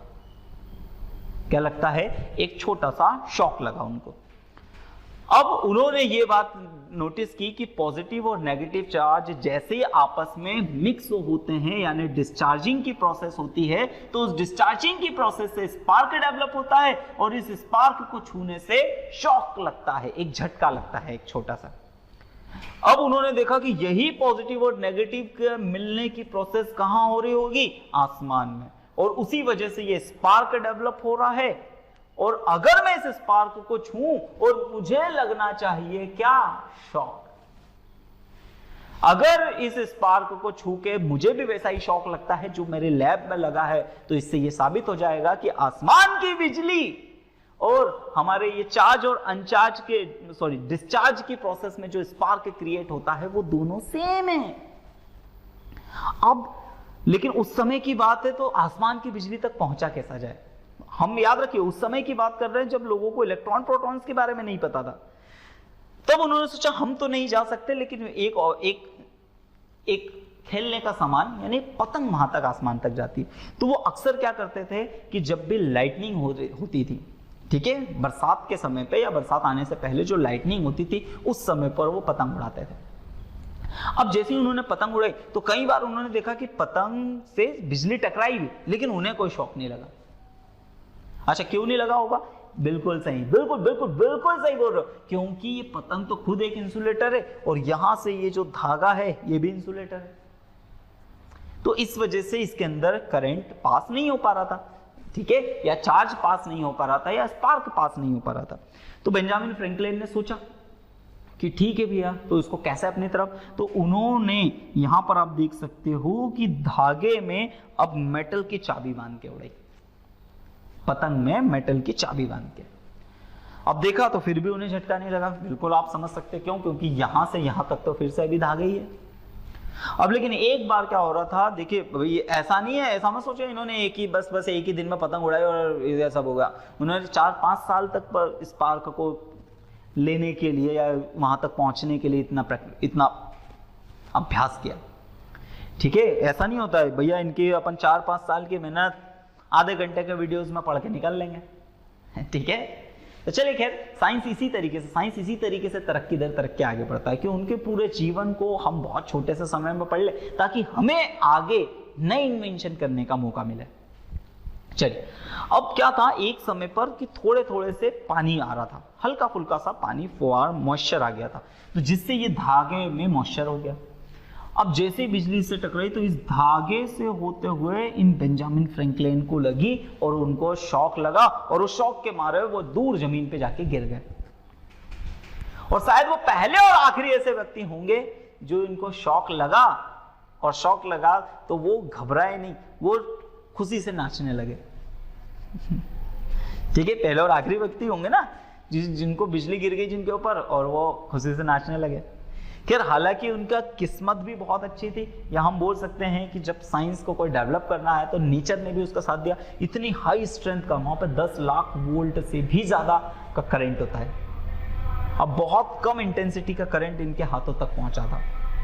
अगर पूरा फुल पहुंच जाता तो ये शायद हमारे बीच में बचते ही नहीं और फिर ये सब बताने के लिए कोई बचता ही नहीं। ठीक है, लेकिन खैर, मैंने कहा कि जब कोई अपनी तरफ से मेहनत करता है तो नेचर भी उसका साथ देती है। और उनको झटका लगा और उन्होंने इस बात को साबित कर दिया कि आसमान में जो बिजली होती है वो चार्ज और डिस्चार्ज। अब बोले सर कैसे? तो देखिए, जब हम आसमान की बात करते हैं तो आसमान में बेसिकली क्या है, क्लाउड का मतलब क्या है कि वाटर वेपर्स, और वहीं पर बर्फ आइस भी है। अब जैसे ही क्या होता है कि ऊपर तो आसमान में बहुत सारी हवाएं चलती है, जैसे ही हवाएं चलती है तो ये वाटर वेपर्स और वो बर्फ आइस जो होता है वो एक दूसरे से रब करते हैं। रब करने के बाद चार्ज क्रिएट हो जाता है। अब सोचिएगा, चार्ज क्रिएट हो जाता है तो इतना ज्यादा चार्ज एक ही जगह पर एयर के पास इतना ज्यादा चार्ज हो जाता है, इतना ज्यादा चार्ज हो जाता है कि चार्ज डिस्चार्ज होने के लिए कहां पर होता है, वो अर्थ पे गिरता है। अब अर्थ पे आता है, अब अर्थ पे गिरता है। अर्थ एक इतनी बड़ी बकेट है, इतनी बड़ी बकेट है कि जिसके अंदर कितना भी चार्ज डाल दो, कितना भी चार्ज उससे निकाल दो, कोई बहुत ज्यादा फर्क नहीं पड़ा, मतलब फर्क नहीं पड़ता उसके ऊपर। ठीक है, आगे चल के और इस चीज को मैं डिस्कस करके आप लोगों को अच्छे से बताऊंगा। अब जो बिजली होती है वो एक साथ इस तरीके से क्यों निकलती है, ऐसे सर एकदम सीधे ऐसे क्यों नहीं गिर जाती? तो इसका रीजन ये है कि जब भी इलेक्ट्रिसिटी जब एयर से पास होती है तो वो हमेशा उस रास्ते का तलाश करती है जहां पर कंडक्टर हो, मतलब जहां पर इलेक्ट्रिसिटी को चलने के लिए कम से कम रेजिस्टेंस बियर करना पड़े। तो इसीलिए वो रास्ता ढूंढने के लिए उसे जहां जहां लगता है वो उस रास्ते पर मुड़ जाते हैं और इस तरीके से बिजली फिर मतलब एक ब्रांचेस लाइक नीचे गिरती है। ठीक है, और याद रखिएगा कि जो बादल गरजने की कभी आवाज नहीं होती, वो बिजली की ही आवाज होती है जो हमको अक्सर, बट वो क्या होता है कि बिजली चमक जाती है, उसके थोड़ी देर बाद हमें साउंड सुनाई देता है। रीजन क्या है कि जो लाइट की स्पीड होती है वो 3 लाख किलोमीटर पर सेकेंड होती है और साउंड की जो स्पीड होती है 330 मीटर पर सेकेंड। तो साउंड हमारे पास बहुत लेट पहुंचता है, जबकि लाइट जो हमारे पास लगभग सेम टाइम तक पहुंच जाती है। ओके, तो ये था फेमस बेंजामिन फ्रैंकलिन का, याद रखिएगा कौन सा साइंटिस्ट का, बेंजामिन फ्रैंकलिन का काइट एंड क्लाउड एक्सपेरिमेंट। चलिए, अब उसके बाद आगे बढ़ते हैं। अब जैसे जैसे टाइम बीता, समय गया, तो समय जाने के बाद में इलेक्ट्रॉन की खोज हुई, प्रोटॉन की खोज हुई, न्यूक्लियस के बारे में जानने लगे, एटम के बारे में जानने लगे। तो वहीं से चार्ज की जो हमने पहले जो कॉन्सेप्ट बनाया तो उसी को थोड़ा सा और डिफाइन करके एक नई थ्योरी बनी और वो है electron theory of charge.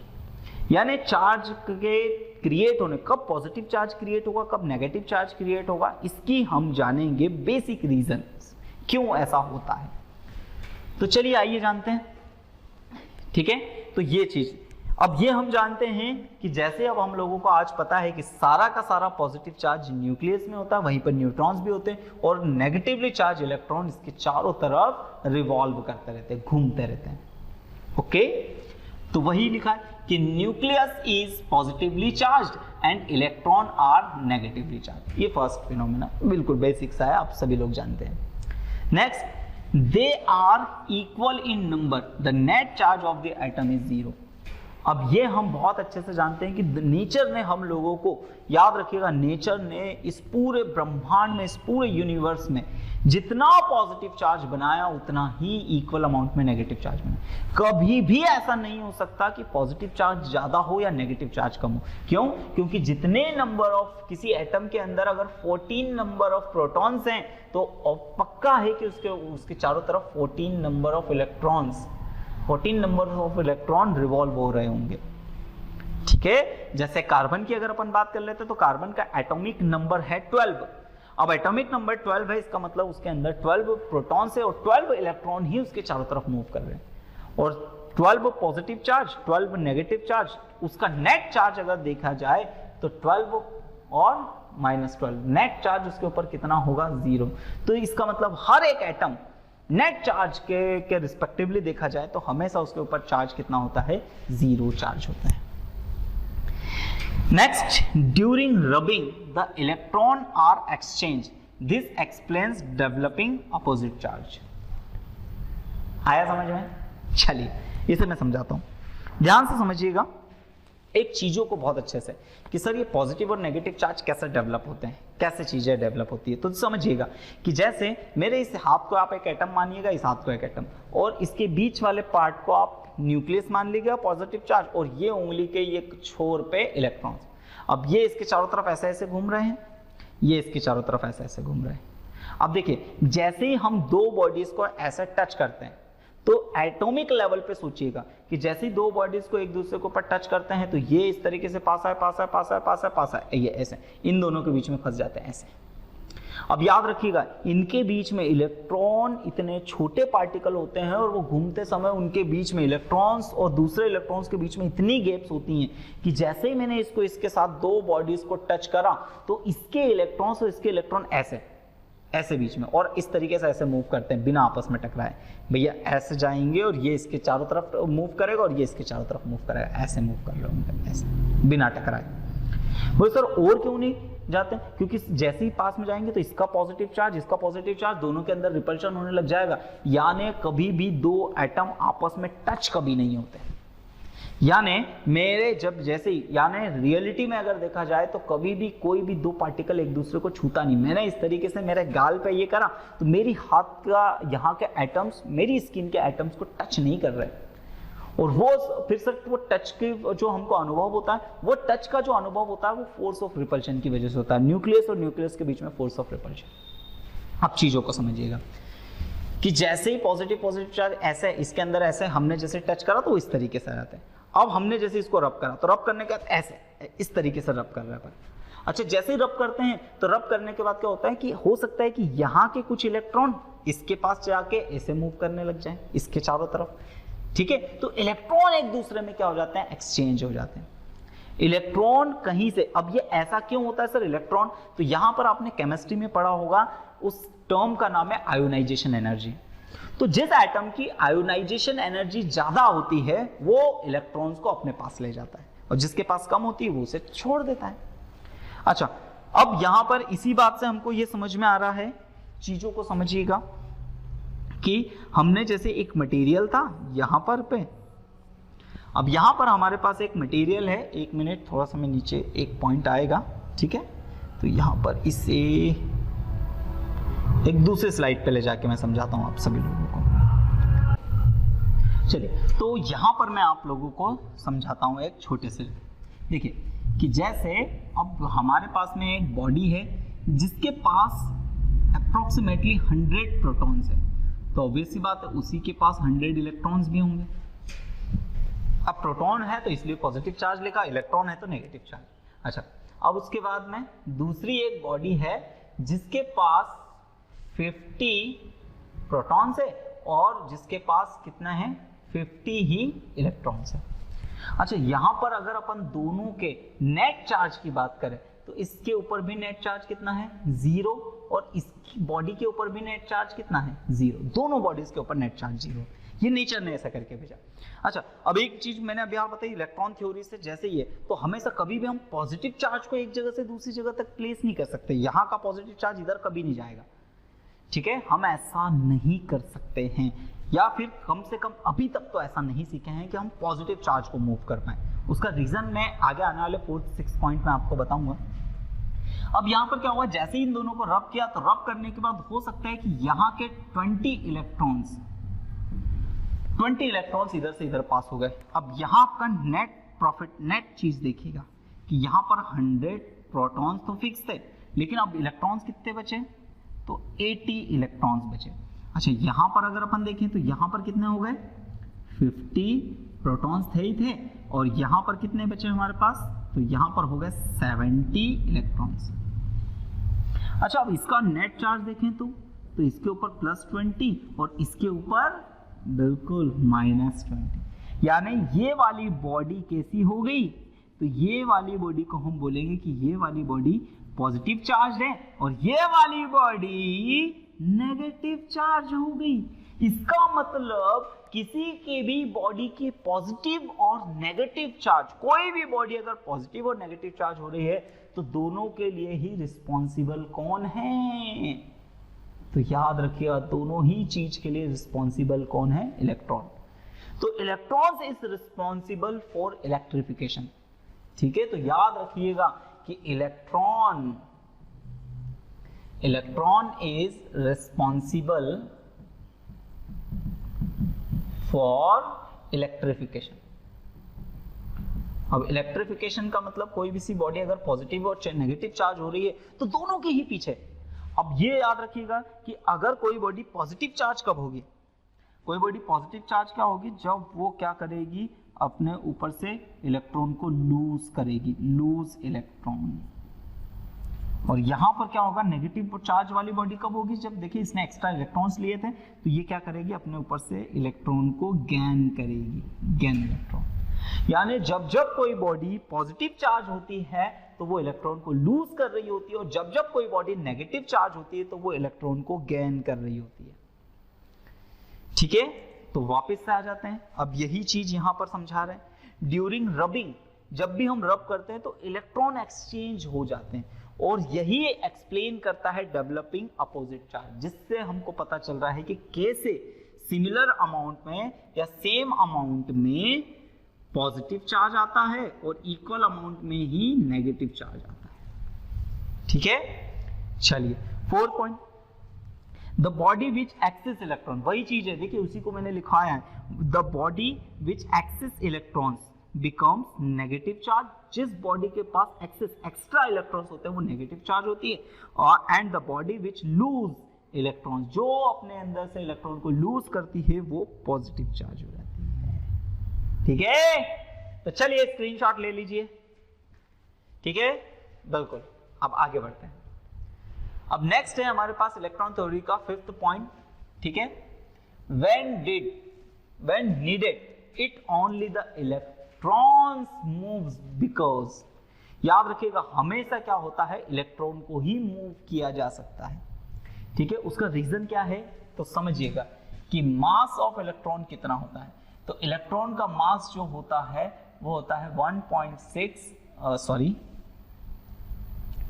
Electron का जो मास होता है, याद रखिएगा इलेक्ट्रॉन का मास जो होता है वो होता है 9.1 × 10⁻³ kg, और इलेक्ट्रॉन के ऊपर जो चार्ज होता है वो चार्ज होता है 1.6 × 10⁻19 कूलम नेगेटिव चार्ज। जबकि अगर अपन मास ऑफ प्रोटॉन की बात करें तो मास ऑफ प्रोटॉन होता है 6.1, ठीक है, सॉरी 6.1 नहीं, 1.6, बिल्कुल, तो 1.6 × 10⁻28 kg। ठीक है, और यहां पर इलेक्ट्रॉन के मतलब प्रोटॉन के ऊपर चार्ज कितना होता है, तो सेम अमाउंट में 1.6 × 10⁻19 कूलम।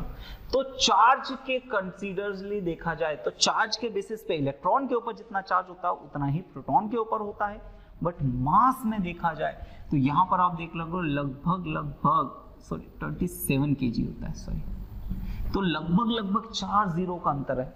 4 जीरो मतलब 1000 के लगभग, 10,000 के लगभग, तो वही होता है जो इलेक्ट्रॉन्स होता है वो कितना, फिर से कंफर्मली यहाँ पर 28 है, ठीक है, थोड़ा सा हो जाता है कभी कभी, ठीक है 28। तो इसलिए याद रखिएगा कि इलेक्ट्रॉन के कंपैरिजन में एक प्रोटॉन कितना हैवी होता है, तो 1837 टाइप 1837। यानी सोचिए हमारे पास एक ऐसा तराजू हो, ठीक है, एक ऐसा बैलेंस हो जिसमें एक तरफ में प्रोटॉन रख दो तो ऐसे हो जाएगा। अब उसको मास के अकॉर्डिंग बैलेंस करने के लिए मैं इधर कितने 1837 यानी 1837 इलेक्ट्रॉन्स को जब मैं रखूंगा तब दोनों एक दूसरे मास के कंपैरिजन में एक दूसरे के बराबर आएंगे, लेकिन चार्ज में तो दोनों एक दूसरे के इक्वल होते हैं, ठीक है। तो आप इसको इस तरीके से समझिएगा कि जैसे एक बड़ा सा पत्थर है, उसके चारों तरफ मैंने रेत के छोटे छोटे कण डाल दिए। अच्छा इधर से हवा चले तो कौन उड़ेगा, तो रेत के ही पार्टिकल, पत्थर थोड़ी उड़ के जाएगा। बस उसी तरीके से समझिए कि प्रोटॉन जो होता है बहुत हैवी पार्टिकल्स है और इलेक्ट्रॉन उसके कंपैरिजन में बड़ा लाइटर पार्टिकल्स है। जैसे ही जब भी एक जगह से दूसरी जगह जाने की बात करेंगे तो हमेशा कौन जाएगा, इलेक्ट्रॉन जाएगा। तो याद रखिएगा हमेशा कौन जाएगा, इलेक्ट्रॉन जाएगा। नाउ आगे इसका सिक्स्थ पॉइंट क्या है, mass decreases for positive charge body and increases for negative charge body. बोले सर कैसे, तो देखिए पॉजिटिव चार्ज वाली बॉडी का मैंने अभी हाल एग्जांपल दिया था, याद कीजिए कि 100 प्रोटॉन्स थे और यहां पर 100 ही इलेक्ट्रॉन थे। अच्छा यहां पर टोटल पार्टिकल कितने थे, टोटल पार्टिकल दोनों मिला के तो 200 थे। फिर इधर दूसरी बॉडीज को जब मैंने देखा था तो इसके ऊपर कितने थे, 50 प्रोटॉन्स और 50 ही इलेक्ट्रॉन्स। टोटल पार्टिकल यहां पर कितने हैं, 100 पार्टिकल्स हैं, ठीक है। अच्छा यहां से अपन ने क्या करा था, 20 इलेक्ट्रॉन को इधर, तो नेट यहां पर अब इसकी वजह कितने बन गए हमारे पास, 80 इलेक्ट्रॉन्स और इसके पास कितने हो गए, 70 इलेक्ट्रॉन। अच्छा यहां पर हमको अब ये चीज पता है कि ये बॉडी कौन सी हो जाएगी, तो ये हो जाएगी +20 पॉजिटिव चार्ज और ये हो जाएगी -20 नेगेटिव चार्ज, ठीक है। लेकिन पार्टिकल के बेसिस पे देखा जाए तो अब इसके पास टोटल पार्टिकल कितने बच गए, 180 और इसके पास टोटल पार्टिकल कितने बच गए, 120। अच्छा अब सोचिए जब इलेक्ट्रॉन एक जगह से दूसरी जगह तक गया तो अपने साथ में वो अपना क्या ले जाएगा, मास भी तो ले जाएगा, चार्ज भी ले गया और मास भी ले गया। अच्छा अब चार्ज भी ले गया मास भी ले गया, जिसकी वजह से नेगेटिव चार्ज हो गई, यहां पर चार्ज भी कम पड़ गया मास भी कम पड़ गया, ठीक है। तो जो भी बॉडी पॉजिटिव चार्ज होती है उसका मास कुछ कम हो जाता है, यानी जितने इलेक्ट्रॉन गए होंगे उतने इलेक्ट्रॉन के मास के बराबर कम हो जाता है। बट इलेक्ट्रॉन का मास बहुत बहुत बहुत कम होता है, लगभग नेग्लिजिबल। लेकिन फिर भी अगर अपन प्रैक्टिकली इस बात को सोचे तो बिल्कुल मास कम होता है। लेकिन ऐसा नहीं होगा कि भैया हमने किसी को पॉजिटिव चार्ज कर दिया और हमने उसको तराजू पर रख दिया किलो 2 किलो का फर्क पड़ गया, ऐसा नहीं होगा, बहुत स्लाइटली, ठीक है। लेकिन फिर भी थ्योरेटिकल प्रैक्टिकल देखा जाए तो ये होता है। तो वही चीज लिखा है कि mass decreases for positive charge body and increases for negative, यानी पॉजिटिव चार्ज बॉडी का मास डिक्रीज होता है और नेगेटिव चार्ज बॉडी का मास इंक्रीज होता है।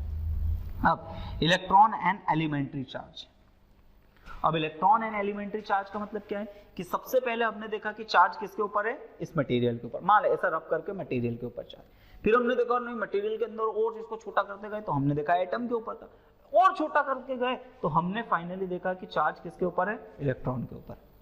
अब हम इलेक्ट्रॉन को और यानी चार्ज किसके पास है, इलेक्ट्रॉन के ऊपर है। अब मैं अगर हम इलेक्ट्रॉन को ही तोड़ नहीं सकते, अगर मैं इलेक्ट्रॉन को नहीं तोड़ सकता तो इसका मतलब क्या है कि उसके ऊपर चार्ज को भी नहीं तोड़ सकता, उसके चार्ज को और छोटा नहीं, जब मैं इलेक्ट्रॉन को और ज्यादा छोटा नहीं कर सकता तो इसका मतलब क्या है कि उसके ऊपर जो चार्ज है उसको भी छोटा नहीं कर सकता। यानी दुनिया का सबसे छोटा पार्टिकल इलेक्ट्रॉन है तो उसके ऊपर जो मटेरियल, उसके ऊपर जो चार्ज है वो भी दुनिया का सबसे छोटा है। दुनिया का सबसे छोटा मतलब दुनिया का सबसे शुरुआती चार्ज है, और इसीलिए उसे क्या कहते हैं, तो electron is the elementary charge. Electron जो है वो दुनिया का सबसे शुरुआती चार्ज है। और उसके ऊपर आवेश कितना होता है, तो याद रखिए इलेक्ट्रॉन के ऊपर -1.6 into 10 to the power -19 coulomb का चार्ज होता है। ओके, तो ये था दोस्तों हमारी क्लास में। स्टूडेंट्स, आई होप सो आप सभी लोगों को ये क्लास बहुत अच्छे से समझ में आई होगी, मजा आया होगा। अगर आप लोगों को दोस्तों क्लासेस कैसी लगी बिल्कुल कमेंट करके जरूर बताइएगा, और साथ ही साथ में अगर ये बिल्कुल आप लोगों को मजेदार लग रही है, क्लास आप लोगों के रिक्वायरमेंट के हिसाब से बन रही है, तो बिल्कुल आप इसे लाइक कीजिएगा, ज्यादा से ज्यादा शेयर कीजिएगा और चैनल को सब्सक्राइब जरूर कीजिएगा। चलिए मिलते हैं नेक्स्ट वीडियो के साथ, तब तक के लिए धन्यवाद। जय हिंद, जय भारत।